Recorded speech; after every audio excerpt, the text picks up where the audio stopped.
Voyons maintenant comment d'autres témoins de la vie politique ont vécu ce 21 avril. Comment on réagit? Les guignols. Ils sont pour beaucoup des indicateurs d'opinion. Certains leur attribuent même en ce moment encore le pouvoir de faire ou défaire un candidat. Bruno Gassiot, bonsoir. C'est très gentil ce que vous venez de dire. Faire ou défaire, on verra, on va voir encore. Si on avait ce pouvoir-là, malheureusement non. On va en parler tout à l'heure. On va revenir sur ce jour-là, ce 21 avril 2002, il est 19h46. Ce soir-là, vous aussi, vous avez été, comme beaucoup, dépassé un petit peu par ces résultats. Ça vous a pas empêché d'annoncer les résultats quelques minutes avant le début des résultats officiels, on va dire. C'est vrai qu'on a fait ça, ouais. On va regarder ça.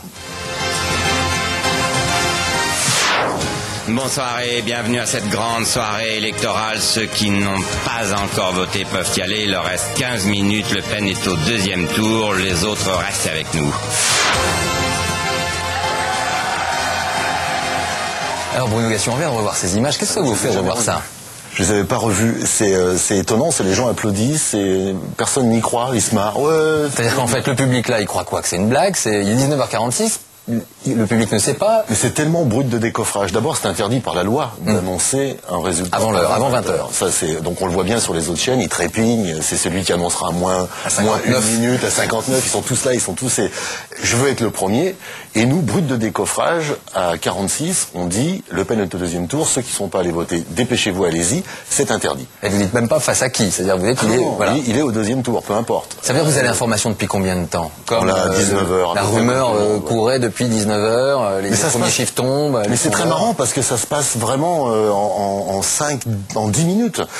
Les téléphones sonnent, les micros. Évidemment, on est comme tout le monde, on a des contacts dans les radios, on est allé, on appelle, on s'en est où, histoire de savoir ce qu'on cale comme magnéto, parce qu'on a préparé évidemment plusieurs possibilités. Et on nous dit, c'est vraiment très serré, et à moins 5, 7h moins 5, on nous dit, il y a Le Pen. On commence à appeler ailleurs, et les gens nous disent, mais non, pas du tout.